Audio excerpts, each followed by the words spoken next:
শরীরের জন্য স্যুপটা যে কত উপকার সেটা এখন হাড়ে, হাড়ে টের পাচ্ছি। হ্যালো এভরিওয়ান, আসসালামু আলাইকুম। Welcome to my another new blog. আজকে নিয়ে আসছি চায়না স্যুপ, নিজের হাতে না, এটা হচ্ছে আমার বোনের হাতে।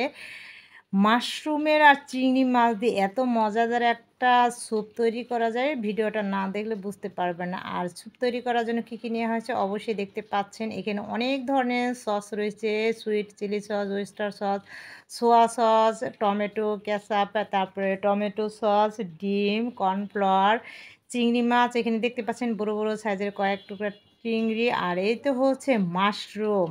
আর এটা হচ্ছে আপনার রসুনের যে পাতাটা থাকে সেইটা। এটা কিন্তু আর হচ্ছে দেখতে পাচ্ছেন আদা, এখানে ৪ টা ডিম নেওয়া হয়েছে। আর মাংস চিকেনগুলা বুকের যেগুলো আছে সেগুলো। আর এখানে ৩ টা ডিম নেওয়া হয়েছে। এখানে ডিমের হচ্ছে সাদা অংশ ২ টাই, মানে হলুদ আর সাদা অংশটা সেপারেট করা হবে।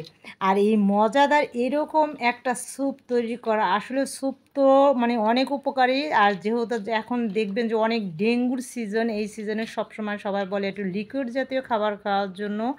আর এরকম যদি ঘরে একটা স্যুপ তৈরি করা যায় সেই মজা। আর এখানে দেখতে পাচ্ছেন, আপনাকে বলেছিলাম না যে হলুদের হচ্ছে ডিমের যে হলুদ অংশ সেটাকে আলাদা করতে হবে। এখানে যে ৩ টা কুসুম ছিল সেটাকে ভালো করে ফেটিয়ে নিতে হবে। দেন এর ভিতরে এখানে অনেকগুলা মসলা ছিল, সস ছিল, সেগুলা এটার ভিতরে দিবেন। আর এটার ভিতরে দেওয়ার পর এত ইউনিক একটা রেসিপি, সেটা হচ্ছে সস মাশরুমের চিংড়ির।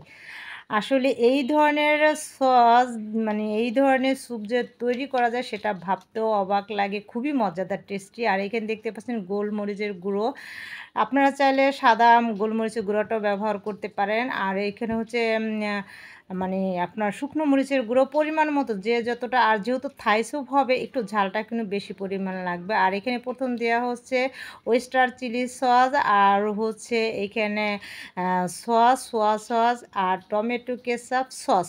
মানে মানে আপনাদের কাছে যেটা থাকে, আসলে সবার কাছে যে সব ধরনের সস থাকবে এইরকম না। টমেটো কেচাপটা দিবেন, আসলে থাকে, আমরা যেহেতু রান্নাবান্না করি সবার ঘরে মোটামুটি এই ধরনের সসগুলা থাকে। আর এখানে সব ধরনের সস ব্যবহার করা হয়েছে। মাঝে কিন্তু দেখতে পাচ্ছেন সাদা গোলমরিচের গুঁড়া এবং হচ্ছে কালো গোলমরিচের গুঁড়া, ২ টাই ব্যবহার করছে। তারপরে চিলি সসটা লাস্টে দিচ্ছে। আপনারা হলো রেড চিলিটাও দিতে পারেন, আবার সুইট চিলি সসটাও দিতে পারেন। সবগুলো মিক্সড করার পর এর ভিতরে দেখতে পাচ্ছেন যে আপনার স্যুপ বানানোর জন্য চিকেনটা ছোট, ছোট সাইজ করে কেটে নেওয়া হয়েছে। তারপরে আর হলো চিংড়িগুলো দেওয়া হয়েছে। আর এখানে কর্নফ্লাওয়ার পরিমাণ মতো আপনি দিবেন। দেওয়ার পর সম্পূর্ণ উপকরণগুলো কিন্তু একসাথে মিক্সড করে নিয়েছে। আমরা হয়তোবা অনেকভাবে মানে এগুলো পরবর্তীতে দেই বা পানিটা গরম হওয়ার পরে দেন না। এগুলো যদি আপনি ভালো করে মেরিনেট করে নিয়ে তারপরে এটাকে রান্না করতে পারেন, কিন্তু অসাধারণ মজা। আর এখানে যে রসুনের আগাটা থাকে, এটা তো জানেন যে থাই স্যুপ তৈরি করার জন্য থাই স্যুপেরও যে ঘাসটা থাকে সেটাও দেওয়া যায়। আর মাশরুমটা দেওয়া হয়েছে। এখন সমস্ত উপকরণগুলোকে খুব সুন্দর করে মিক্সড করে তারপরে কিন্তু চুলায় দিবেন, এর আগে না। আর এই তো মিক্সড করা হয়ে গেছে। তারপরে এগুলোর ভিতরে সামান্য একটু চিনি দিবেন। আর হচ্ছে লবণ তো দিবেন, পরিমাণ মতো সবটাই দেওয়া হবে। আর সমস্ত উপকরণ মিক্সড করার পরে এখন চুলায় রান্না করতে চলে যান। আর চুলা যখন রান্না করা হচ্ছে, মানে কি বলবো এটাকে, মানে আমার কাছে তো খুবই মনে হচ্ছে যে আমি যদি এখানে ২ বল পেতাম, যেহেতু আমি ডেঙ্গু জ্বর থেকে উঠেছি, তাহলে খেয়ে নিতাম। আর এটা স্যুপটা শরীরের জন্য এতটাই উপকারী, যেটা আমরা সেটা বোঝাতে পারবো না। কারণ এখানে সব কিছু কিন্তু উপকারীগুলা মিক্সড করা হয়ে গেছে। আর এই তো দেখতে পাচ্ছেন, আর স্যুপ তো রেডি, মানে রান্না করতে বেশিক্ষণ সময়ও লাগে না, টাইমের ব্যাপারও না। এই তো দেখতে পাচ্ছেন খুবই ইজি একটা স্যুপ রেসিপি।